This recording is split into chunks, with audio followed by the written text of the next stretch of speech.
All right, everybody stand up like you just heard the best news ever. You ready? Get up, do it, do it, do it. That was not the best news ever. So, who am I? Well, I'm this guy. I've been doing this internet stuff for a very, very long time. I built my first website back in 1995, probably before some of you were, well, maybe some of you were born, I don't know. There was only 18,000 sites in the whole world that year. Imagine that, 18,000 sites. I co-founded what's now known as Yahoo Games, and if you've ever played Yahoo Games, you know the little avatars that you can pick? One of them is a guy with a red cap, glasses, and a goatee. That was me. I'm a New York Times bestselling author. I've written 12 books. I conduct high-level mastermind, thank you, high-level mastermind groups. I've developed software, including a #1 best-selling iPhone application, which my apologies to the ladies in the house, but I'm the guy who unleashed the iFart on the world.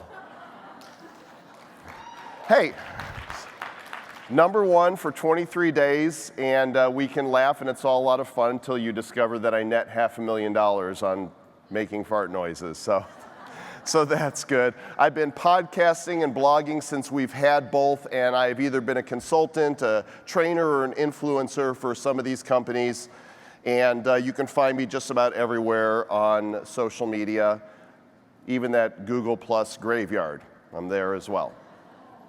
Author of 12 books, and I want to do a giveaway since we're in a giveaway mood. Who's got a birthday today? Birthday? Today. Today. Right there? Come on up here.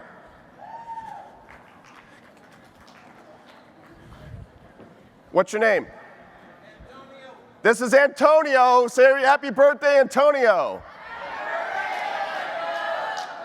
There you go, my brother. Enjoy. You bet. And handshake. My pleasure.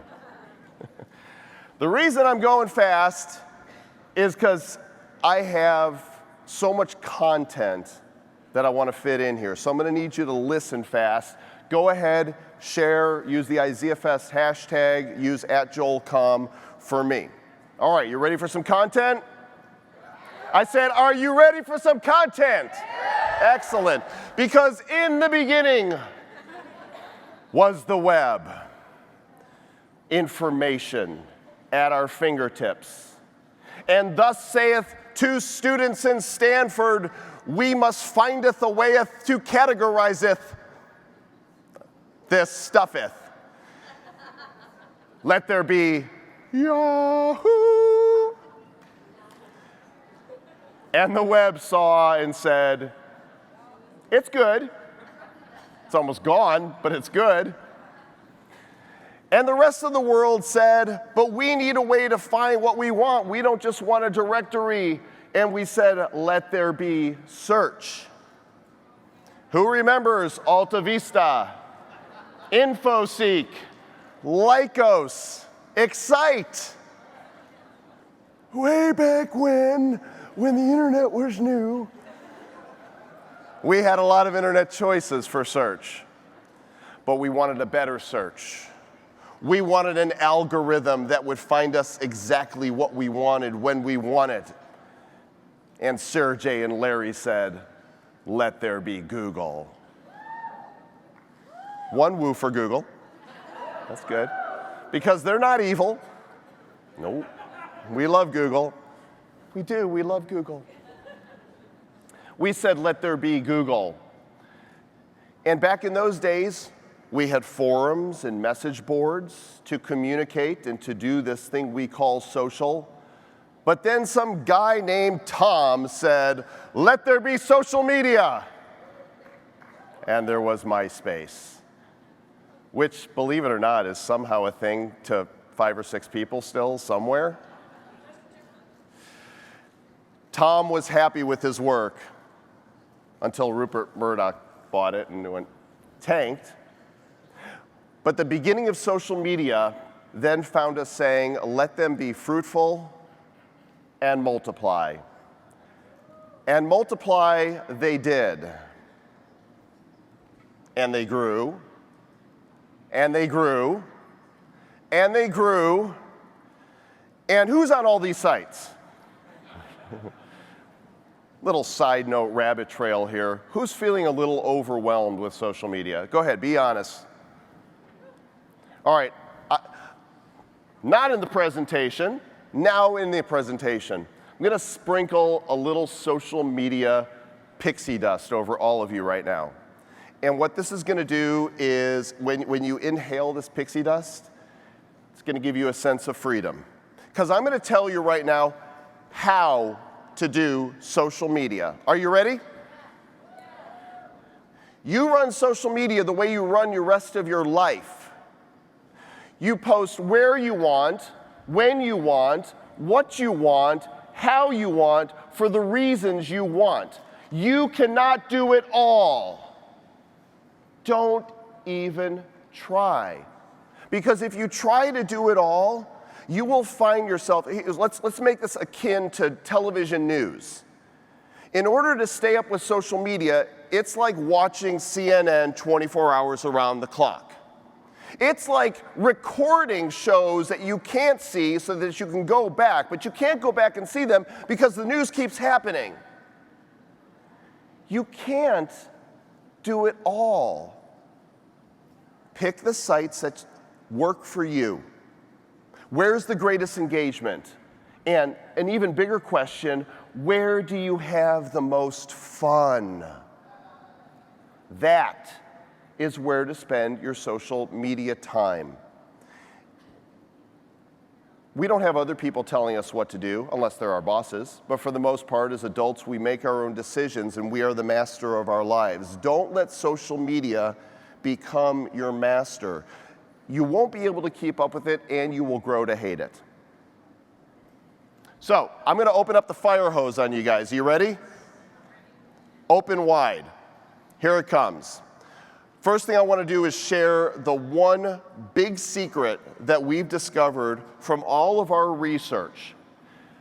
All of these sites and how they intertwine and feed into Google, it turns out there really is a secret. And if you do this one thing, you will conquer it all. Do you want to know what it is?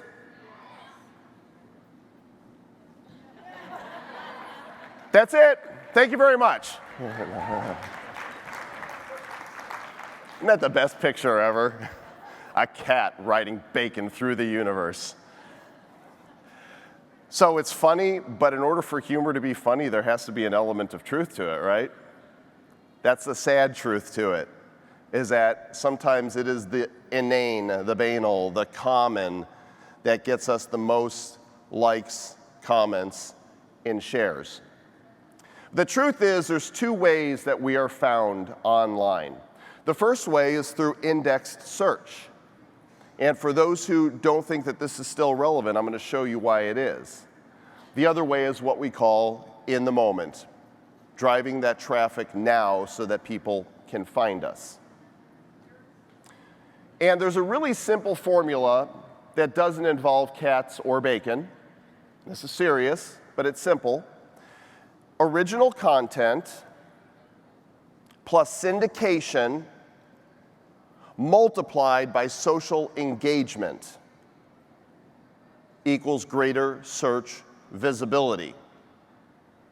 It's a simple equation, but this is how the search engines, and I'm going to refer to Google a whole lot, but I'm also including that little thing that Microsoft runs called Bing, because people do use it. I actually use Bing. No, I'm not being paid by Microsoft to say this, but I use Bing because they actually give me rewards to search. So every month I think I get to claim a $5 Starbucks card or something. But Google doesn't give me anything, damn it. So that's how that is. And here's the thing with increased presence, is once you've got greater search visibility, if you're doing these things, it begins to rank you for the non-branded keywords. You want to go after the branded ones first, but you also want those common keywords that your competition is using. So increased visibility will give you that. It all comes down to trust.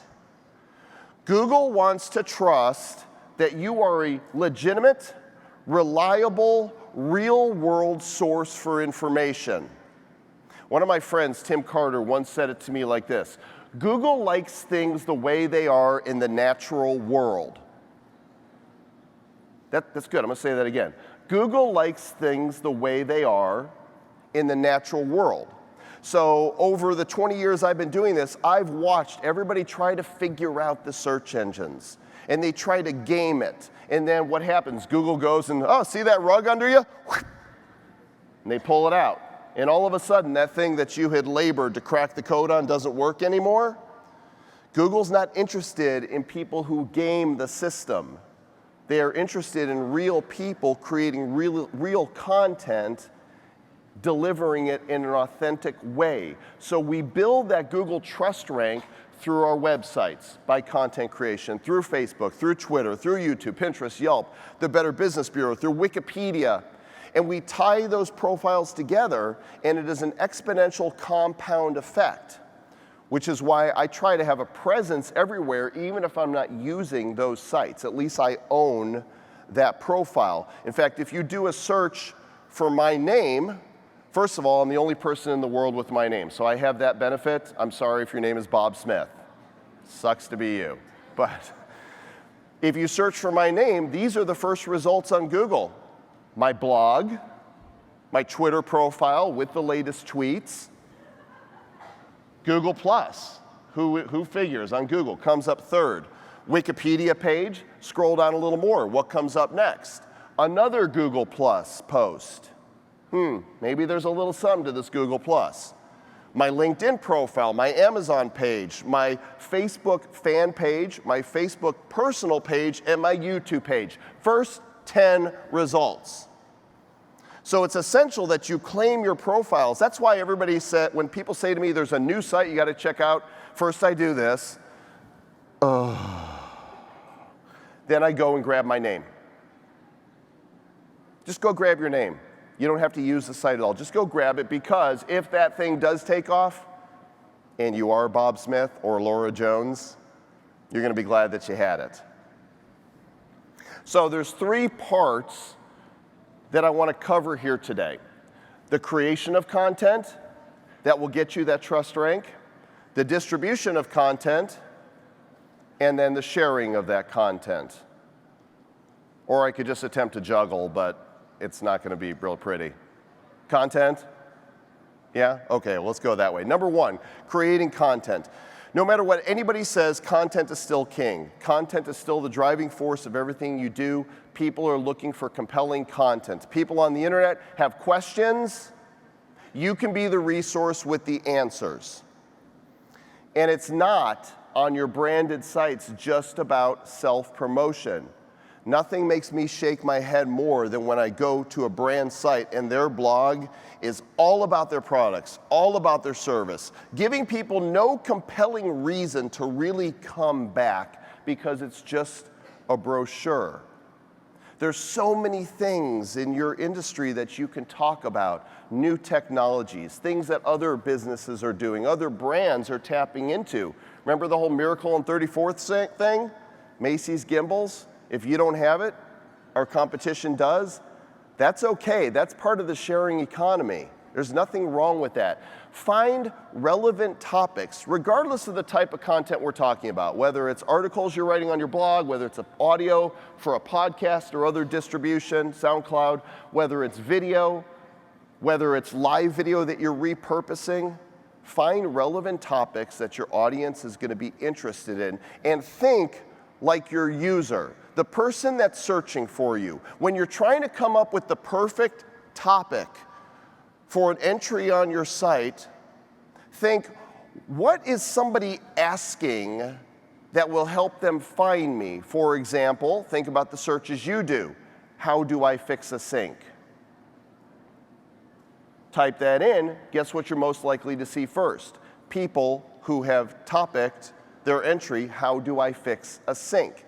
By the way, this isn't rocket science, but a lot of people miss the common sense of it. Not a rocket scientist. Make sure your topics are relevant. Make sure your content is high quality. Google is looking for this. I don't know how their bots figure out what's good and what isn't, apart from social signals, but they know. Make sure your content is high quality, and frequency is important. Quality is more important than quantity, any day of the week. But if you're producing high quality content and you're doing it regularly, the Google bots will frequent your site more often. If you're not creating content on a regular basis, that's going to affect your trust rank and your page rank. You're going to show up lower on the search results. As far as articles go, I'm not going to tell you how to write. But if you don't think you're a writer, if you're a content creator of any kind, you can write. It's basically taking the thoughts that you're streaming. If you're really afraid to write, let's just see a show of hands. How many are just video content creators? Raise your hand, please. Video only. Okay, a few of you. Transcribe that stuff.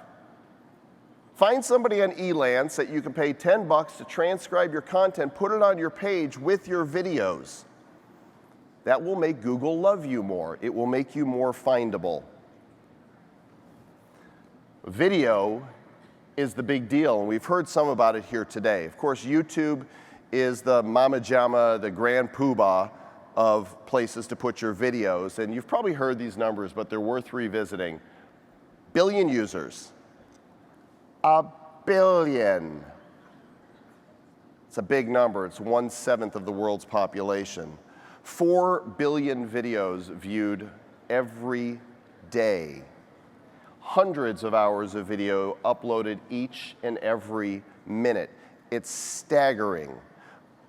But Google gives preference to videos that are uploaded on their site. So I actually did a search for fix a shower faucet. And apart from this new thing that Google seems to be experimenting with, which I don't know if it's sponsored from this family handyman or not, the next two things that came up are YouTube. Title your videos wisely, the same as you might do with your blog entries. Answer the questions that people are asking. Those are the topics for your videos. Now, we have entering the picture Facebook native video, and it's killer. Show of hands first. How many people are YouTube video peoples? Put your hand up if you're YouTube. I really need to see. Okay, how many of you are now doing Facebook native? Okay, the rest of you, I would be uploading your content to both platforms. If you're uploading on YouTube, put it on Facebook too. And while not included here in this presentation, I recommend taking the first 30 seconds and putting that on Twitter native video. Why is that? Because as you're scrolling down the page and you're looking at it, whether you're on desktop or mobile, those videos are playing automatically. In order for a video to play automatically on YouTube, you have to go to the video. Then it starts playing. If you're on Facebook, you're a captive audience. When you come across it, it starts streaming, and all you have to do is tap it, and now you're hearing the audio as well. This is powerful stuff. And how powerful? Well, my friend Robert Scoble has been uploading videos on Facebook when he goes and sees new technology. Usually he'll get anywhere from 2 to 10,000, sometimes more views, just on a lark. He was at a conference last month, and he came across this guy with this new camera. This is an Android device you're looking at with, I don't even know how many lenses are on it, but the pictures that come out of this device will compete with any DLSR in this room. You'll soon be able to have a camera in the palm of your hand that will bring the quality, the high quality 35 millimeters. So he posted this video just talking with the guy in the parking lot. Last week I took the screenshot. Almost 4 million views on Facebook alone just by sharing something that was powerful and relevant to him in the moment. Look at those shares, 42,000 shares. You don't make viral happen. It happens. Scott Stratton said it so well. Happens when you connect with emotion. The emotion here is what? When people saw this, wow! I am freaking blown away. This has me as excited as the next Star Wars movie. That's what people are thinking, to be able to share something like this. So Facebook video is powerful. If you're shooting video at all, repurpose it. I'm also repurposing this stuff, which I recommend that you do. Whether you're using Meerkat or Periscope, all of this is repurposable. Save those. Upload them to YouTube, put them on Facebook, and then write a blog entry that has 2 or 3 paragraphs of the content that's in that video. Remember, we want to build trust from every angle possible. And you don't have to worry about duplicate video content the way you have to worry about articles being duplicated and getting penalized. You can put that video everywhere. Gives you another opportunity to be found. And Facebook has recently rolled out their Facebook mentions, which they started with verified fan pages. Now you can do it if you have a verified personal page, and I suspect sometime in early 2016 that our streams are going to be absolutely jam-packed with all of our video streams on it. And I hope they come up with a system that lets us control. Could you imagine scrolling through Facebook and seeing all of your friends streaming video, doing day-to-day, oh, you're brushing your teeth, that's great. Of course, I make fun of that until I tell you that 2 weeks ago I had come back from a sabbatical and had a really full beard, and I chose to shave on Meerkat, Periscope, and Facebook Live at the same time. Put all 3 devices in front of the mirror, and something like 2,000 people have seen it. Why? People connect emotionally, somehow, and they wanted to be part of that bizarre experiment. Who knows Mari Smith? Oh gosh, if you don't know Mari, please follow her on Facebook. She's actually in a partnership with Facebook, going around the country doing trainings now, and she's a really great example of doing Facebook Live in the moment. I don't know, she's got several 100,000 followers. Google Hangouts. Never got excited about it. Anybody in here ever get excited about Google Hangouts? 1, 2, 3, 4, a few. I've been streaming video online since 2008, since Ustream.tv, and Hangouts came out, and what I discovered is it was incredibly glitchy and buggy and difficult for people to use, and there were so many features that we all just kind of defaulted to the hats, because the hats were the best part of Google Hangouts. And I want to tell you about something I've discovered. How many of you have heard of blab.im? All right, a handful of you. The rest of you that are creating content of any kind, be prepared to be blown away. I wish I was a shareholder. I'm not, and no, they're not paying me. But I haven't been this excited about a technology I found online since Apple said you can develop apps for the iPhone in 2008. So Blab is attempting to be a better solution than Google Hangouts. Basically, this is your interface. Up to 4 people can be on screen at a time. It's easy to tweet on the left side, and comments are happening on the right. So what that looks like in motion is something like this. You can follow people, you create your own show, you can have co-hosts, and people ask to join seats, and you as the moderator let them in. Let your mind start blowing with the possibilities. We're seeing people interview celebrities. We're seeing organizations have meetings. We're seeing support groups start to pop up. We're seeing niche interests, photography groups. We're seeing religious debate. We're seeing people being able to jump in on this incredibly easy platform and having conversation that makes social media truly social. Because think about what's missing from Facebook and Twitter and even the video sites that are static. Face-to-face interaction. Now, we can claim to have some of that on Periscope and on Meerkat, but those platforms are one-to-many. It is us broadcasting to the world, this is what we think, and then we do this with our phones to look at the comments and people get to see our foreheads. Right? Hate that. I need a monitor to see what the comments people are saying, because you're always looking at my forehead because I'm trying to interact. So Steve Cozart, one of the people that comes into Blab, once said, Periscope and Meerkat are like a rock concert. You're just performing. But Blab is like a town hall. And the thing that's made it so compelling is that it's easy to use. So once you're in a Blab room, you just click Tell a Little Bird, and it'll automatically compose the tweet based on the subject that's there. You hit it, and Blab has single-handedly reinvigorated my Twitter account like nothing else that I've done. When I do a show, the tweets just start piling on, and friends telling friends. You want to be found? Try to take your content to Blab and do a show live. Interview somebody, bring a group of your fans together. I think for celebrities, what we're going to discover is it's a great platform because they can sit at home behind their screen and be safe and engage with their fans without fear of, oh, here come the paparazzi taking pictures and so on. And on top of that, it's just a lot of fun. We just have fun. We got Robert Scoble on there for the first time. He said, I'll do an hour. 2.5 hours later, he said, I really got to go. So what I'm actually doing right now is peddling digital crack. Because what we've discovered, are you a blabber? Are you addicted? Yeah, once you get on, it's hard to turn away. So this is just the latest discovery I've had. They've been around probably about 5-6 months. Who remembers Bebo?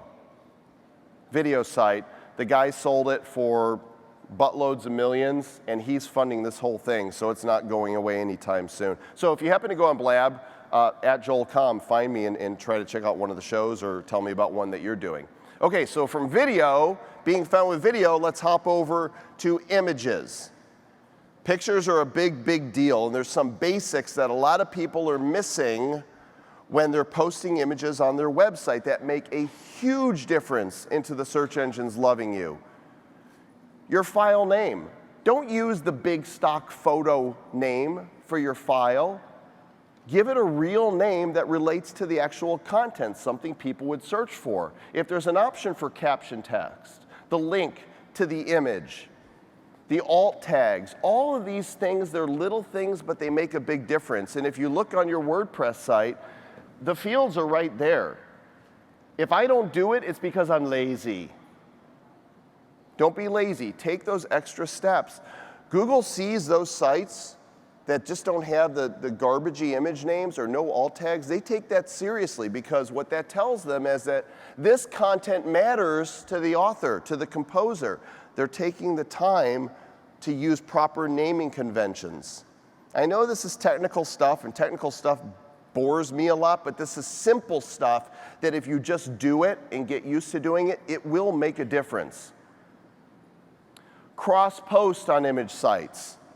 Again, if they're your images and you own them, there's no reason not to put them up as many places as you can. They're yours. Cross-post them. And be creative with your images. I like to create photo quotes. Photo quote is basically, I call it social poetry. And I don't like to create too many of them with other people's quotes. You know, how many times can Thomas Edison's quote be stuck on another image? I've seen it before. Yes, I like it. But you know, who has an original thought in this room? Okay, the rest of you aren't thinking. Share some of your own thoughts. Believe it or not, they're worthy. Whether they are educational, whether they're inspirational, or whether they're just plain silly. Take photos of yourself or where you are on location somewhere and create your own social tiles. For example, I pulled some quotes from my book, Twitter Power. Found a stock photo. Twitter is the water cooler of the 21st century. First said that in 2008 when the book came out. Slap that on a meme. People love sharing this stuff. It's snackable. Nom, nom, nom, nom, nom. Informational, inspirational. One day I saw my bookshelf and I looked at all the books I have up there, my own and my foreign translations, and I took a picture and I thought, you know what? Those are my books, but it's not just about me. Everyone has a story. Slap that onto this picture, put it up there, thing gets shared like crazy. Just a random thought I had in the moment.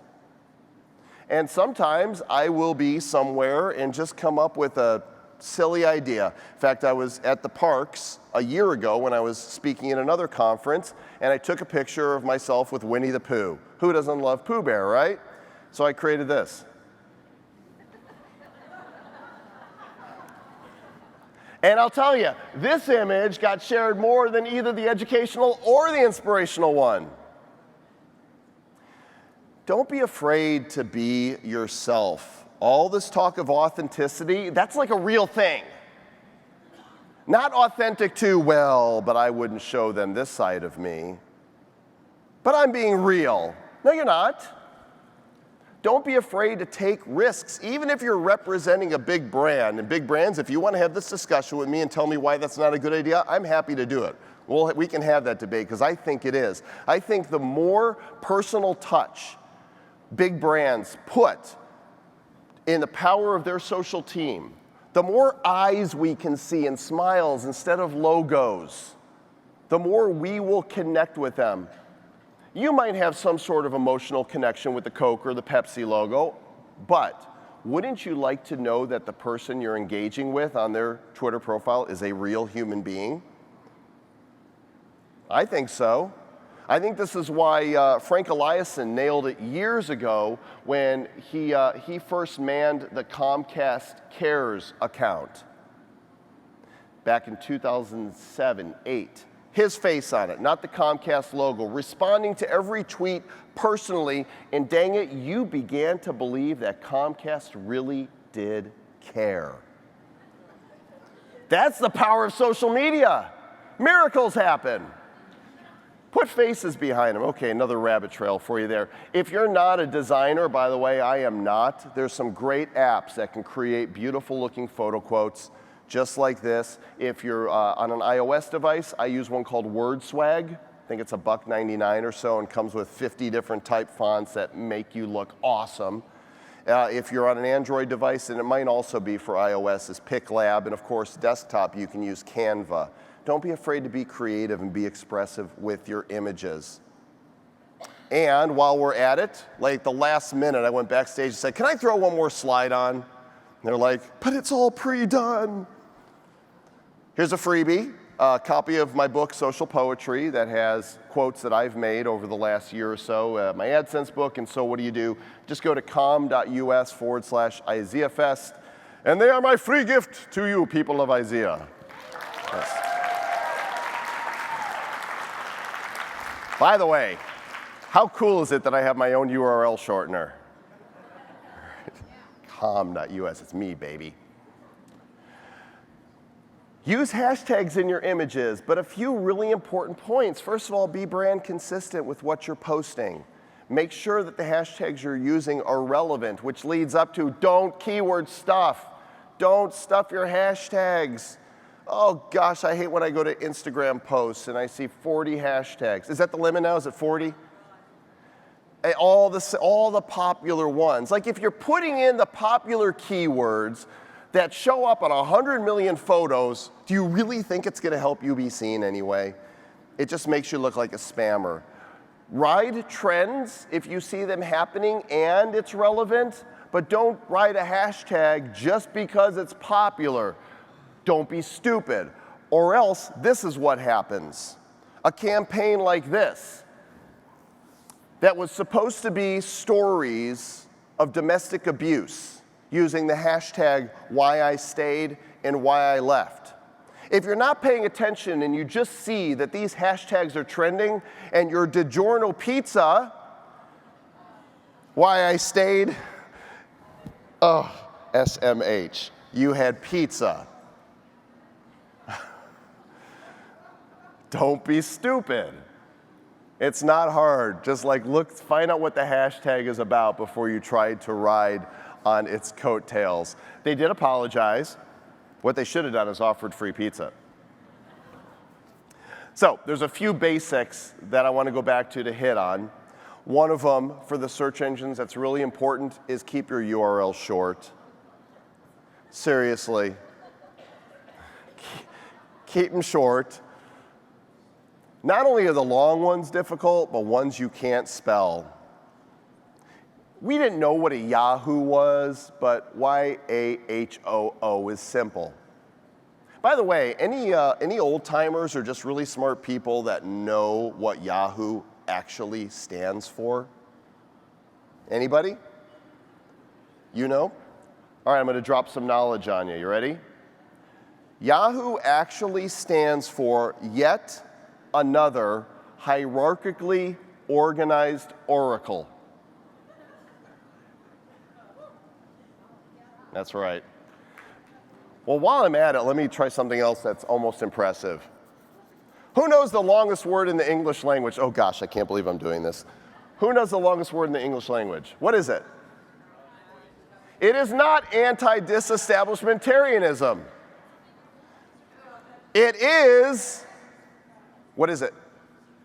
It is not supercalifragilisticexpialidocious, even though the sound of it is something quite atrocious. It's not a word. No, my friends, totally off topic, but the longest word, going through a Peter Brady moment there, the longest word in the English language is pneumona ultramicroscopic silicovolcanoconiosis. Did you say bless you? What was that? Which is, I'll say it one more time, pneumona ultramicroscopic silicovolcanoconiosis, which we're not going to dissect the word here because this is not an English class, but it's the medical term for black lung disease, coal miners disorder. Okay, I don't know how I got there. Keep your URL short. Subdirectories, a very simple change, but if you're using blog.whateveryourbrand.com is, Google's not going to like you as much. Switch it up, use a subdomain. It tells Google that it's within this domain. So www.mybrand.com/blog or whatever it is you're going to call it. That little switch, little thing, makes a big difference. You with me? Make sure you optimize your site speed. I like using this, Pingdom. They've got a freebie thing there. You can put your blog in, click test now, and it shows you, gives you a grade. I'm not grading as high as I want to right now. I need to kick my webmaster a little bit. Say, clean it up. Do I have too many plugins running? Or are there some that need to be deactivated? Or is there something in my cache? And the worst thing of all, which happens all the time, and you might think it doesn't happen to you, what if you've been hacked and you don't know it? I had it happen recently. We thought we had all the firewall set up and discovered some content residing within directories deep on my blog that I assure you I did not put there. Have your webmaster comb your site. First of all, you don't want that stuff on your site. Second of all, if you've got videos and images there that foreign countries are linking to and pulling from your site, it's slowing down the rest of your site, and you might not even know it. And that affects your Google trust as well. If they check your site and see that a bunch of crap is coming down from it, not good. And if it slows down your site speed, also not good. Another really simple thing, a lot of people miss it, make sure your meta elements are all on the page. Your titles, your descriptions, your keywords. This is not rocket science. It's included with WordPress. There's free plugins you can grab that make it even easier to pull elements directly from your article. But if the goal is to be found, take care of these basics. Okay, so what about this Google Plus thing? Is it dead?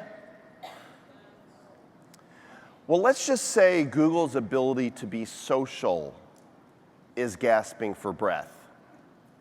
But if they are still giving priority to Google Plus content, it makes a lot of sense for you to distribute it there still. Everybody should have a Google profile. It's kind of hard to be on the web and not have one. So whatever content you're posting, go ahead and do a share to Google Plus. You saw when I searched for my name, 2 of the first 10 listings were Google Plus.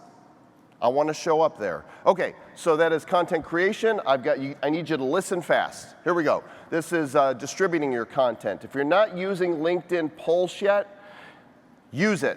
It should be open to everybody. You can take your content, you can spin it a little bit, or if you want to take the risk and duplicate it, you can do that, and it's real simple. Now they just added this button right next to share an update that says publish a post. It actually opens up their own blogging platform.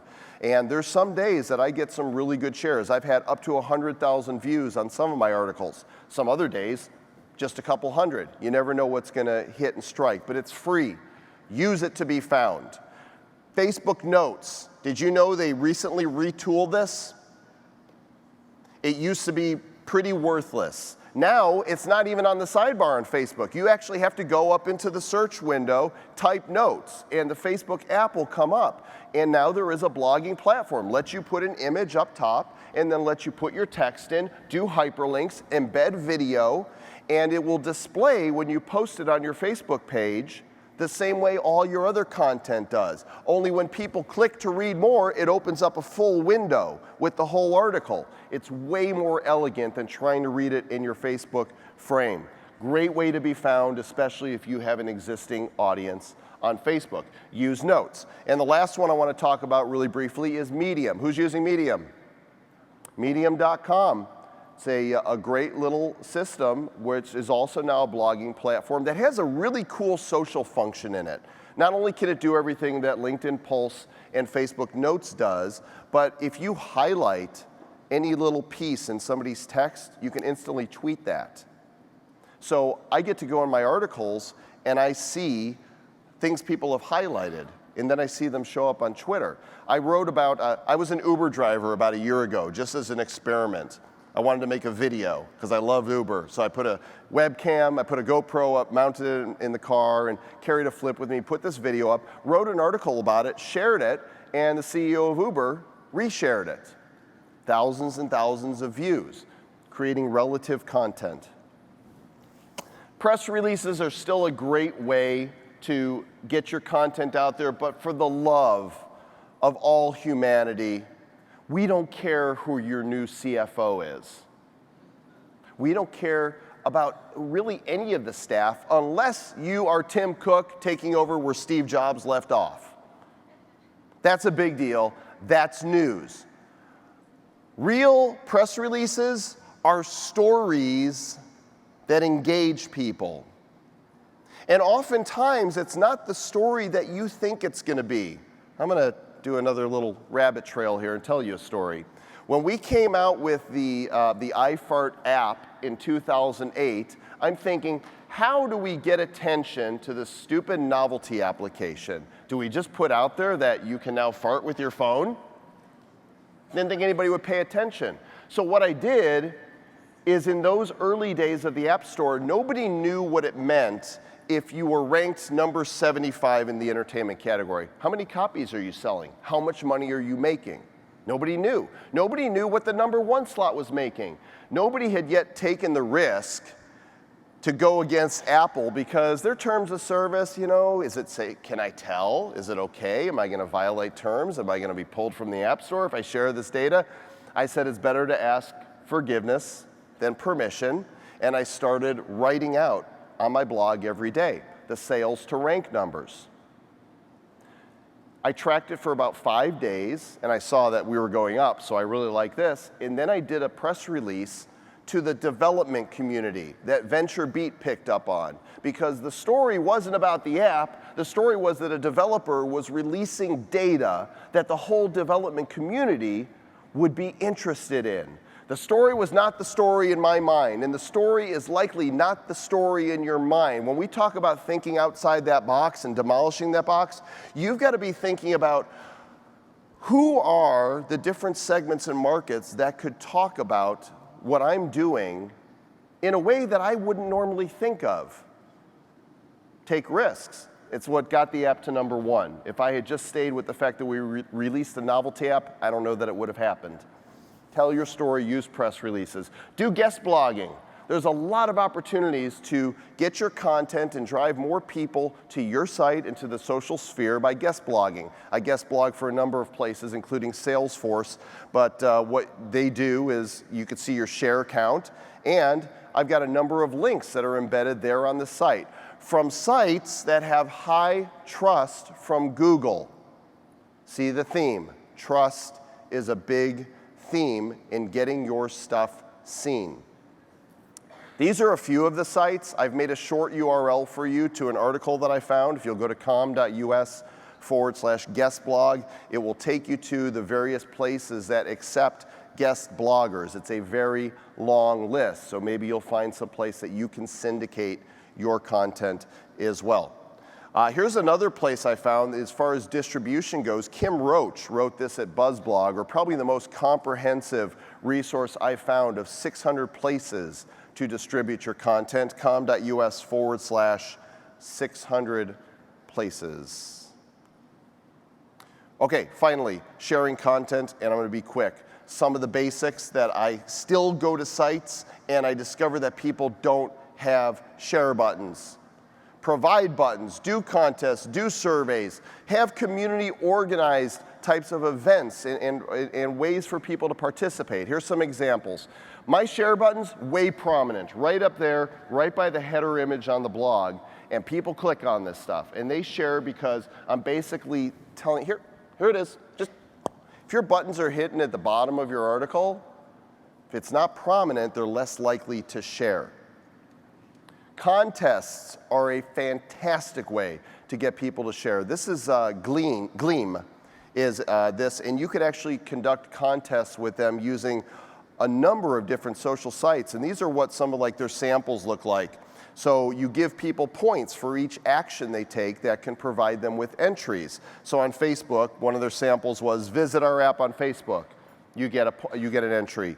Refer friends for extra entries. Same thing on Twitter. I made a short link for you there as well, comm.us/Gleam. Takes you right to their site. I'm actually getting ready to ramp up a contest myself after asking them a few questions and feeling confident about what they're doing. Add value to your existing content. So I mentioned earlier I took a little bit of a sabbatical. I actually unplugged from social media for 18 days. Completely. I know, gasp for air. How did you do that? Had my assistant check my work email, and I set up a Gmail address. I said, if it's urgent, if it's a speaking gig or if there's money involved or life or death, send it here. She sent me no more than 8 emails during the 18 days. No Facebook, no Twitter, no YouTube, not even looking at the feeds, let alone posting. I took pictures, and for the first day that I went away, there was oh, I should post that. And then I thought, nope, I'm not doing that. And once I got past that first 24 hours, it was like there was new life. I recommend heartily a social media break in everybody's year where you unplug and see the real world. And I'm a social media guy. I love it. But it was worth it. So anyway, the point here is I ran across this article on Wired. How about a social media sabbatical? Well, this is an opportunity to add value. I posted at the bottom where the comments were. I took an 18-day sabbatical. You can read about it here. Now, I've got a blog. I get all kinds of crazy spam that's unrelated. Just like you, I have a Facebook page, and people post offers for things that are unrelated. Delete, ban, usually in that order. But if somebody's talking about something and there's an opportunity for you to get a backlink from a site that already has trust, go for it. Automate stuff when you can. Of course, Instagram lets you do this, so I will post pictures across Twitter, Tumblr, Flickr, and I'm not afraid to reshare my content multiple times, especially on Twitter. Because if you know the metrics, you know when you post and you've got your 100,000 followers and only 3 people replied or shared it, and you're like, where are these people? Well, they're not all watching at the same time. So reposting on Twitter using Buffer or Hootsuite is a smart thing. Repeat your greatest hits. I think I've actually got, picture here on Buffer. If we're getting a lot of traffic on some posts like these got, I just rebuffer them again. If people liked it, there's a bunch that haven't seen it that will like it again, and this will get you found in the moment. All right, one more thing, and time's about up here. So I really like this for my blog. It's called the Quotable plugin. It's free, and basically you just click on the thing you want to be quotable, and click the quotable link, and it embeds in your blog this tweetable line. And I'm amazed at how many people will click on this one line and tweet out, send people back to my blog. I don't have time to go into Tribe or LinkedIn. We talked about creating content, distributing content, sharing content. Has this been valuable? Fantastic.